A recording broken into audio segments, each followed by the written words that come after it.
Alors, ce qui s'est passé en région PACA, personnellement, moi, je le condamne complètement. Je trouve que c'est de la politique politicienne de bas étage et que cela ne devrait pas arriver quand on critique une action gouvernementale, comme c'est mon cas par rapport aux Français de l'étranger et La République en marche. Quand on voit le traitement que reçoivent les Français de l'étranger, il est hors de question de faire des accords avec qui que ce soit.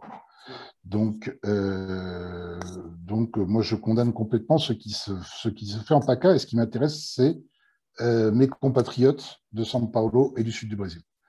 Donc, j'ai mes croyances politiques depuis toujours. J'ai mon action sociale. J'ai jamais demandé à un Français s'il était de droite ou s'il était de gauche. J'ai demandé ce qu'il avait besoin. Est-ce qu'il a besoin d'un appareil auditif? Est-ce qu'il a besoin qu'on l'aide pour remplir son dossier de retraite? Est-ce qu'il a besoin de ceci? Est-ce qu'il a besoin de cela? C'est pour ça que, comme vous l'avez dit, on a mis l'entraide et l'action sociale au cœur de notre projet. Et je tiens à rappeler qu'on parle peut-être des vaccins, mais que c'est un mandat de 5 ans. Donc 5 ans, c'est beaucoup de temps pour pouvoir faire pas mal de choses.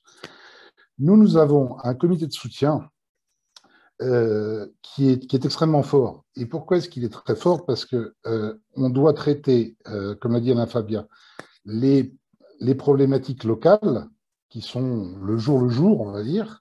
Mais comme l'a dit Philippe, il faut faire partie d'un groupe pour pouvoir avoir une voix quelque part entre les parlementaires.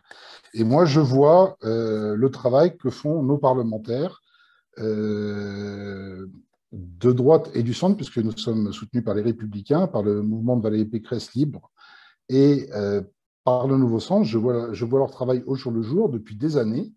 Et je sais que quand j'appelle pour un Français, ben, j'ai une réponse.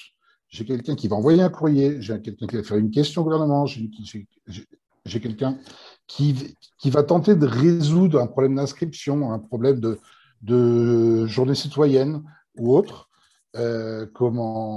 Et notre engagement politique, il est certes de conviction, mais il est avant tout pour avoir plus de poids, dans notre action. Donc, avant que vous me posiez la question, il est clair que pour les élections sénatoriales, je voterai le tête de liste LR.